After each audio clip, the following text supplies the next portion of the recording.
If there are no rules and boundaries, then how does a young person know what is expected of them and what your expectations are? Rules and boundaries provide structure. Young people need structure as it provides them with safety and security. Here are some facts to help you understand about rules and boundaries. Young people will not like boundaries as it sends a message that the parents are in charge at a time when the young person is exploring and developing their own independence. Young people will find all sorts of ways to challenge your boundaries. Parents must be consistent and stick to their guns. If you back down or are inconsistent, then you are sending a message that you do not mean what you say. Let's look at 4 different types of boundaries. Number 1, constricting boundaries. There are lots of rules, often backed up with severe punishments with little room for mistakes. Number 2, absent boundaries. There are no limits, no expectations, either due to neglect or being overindulgent. Number 3, inconsistent boundaries. These are often a mixture of constricting and absent boundaries, strict one day, absent the next. And finally, number 4, clear, consistent boundaries. These express clear expectations with fair limits that provide security. There is room for mistakes and exploration.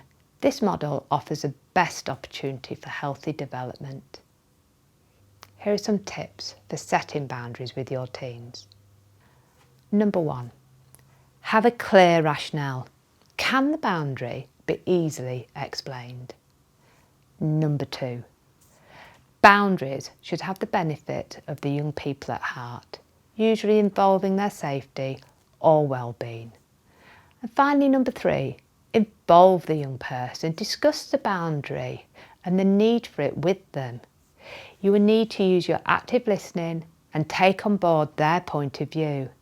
If they're involved, they will see it more as an agreement, and then they're more likely to stick to it.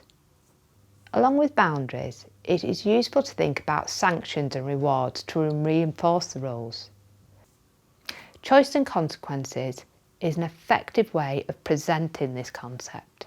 For example, you might say, Lily, you have a choice. You can be in for 9 o'clock as agreed and go out again tomorrow, or be back late and not go out tomorrow. It's your choice. Or you might say, Mark, you have a choice. You can come off your game at 6 for tea and have another hour after tea, or refuse to come off and lose your time later. It's your choice. The important thing to remember is to only use choice and consequences where there is a clear choice. Keep it short and to the point, and only set consequences that you are able to follow through. The aim is to encourage your teen to make positive decisions for themselves. So what else can help? Try to think about the big things. The fewer boundaries and rules you have, the more likely they will be stuck to. And remember about role modelling. If you have house rules, then you need to be followed them as well. As your teen grows and develops, you will need to adapt your boundaries to allow for their autonomy. This can be a challenge for parents who only want to keep their children safe. Think about your parenting as elastic, and that boundaries need to stay in place but grow with your teen's development.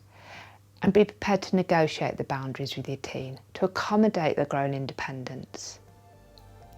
Having fair expectations, consistent boundaries, and allowing room for mistakes will provide your teenagers with the security they need to help them to develop into responsible adults.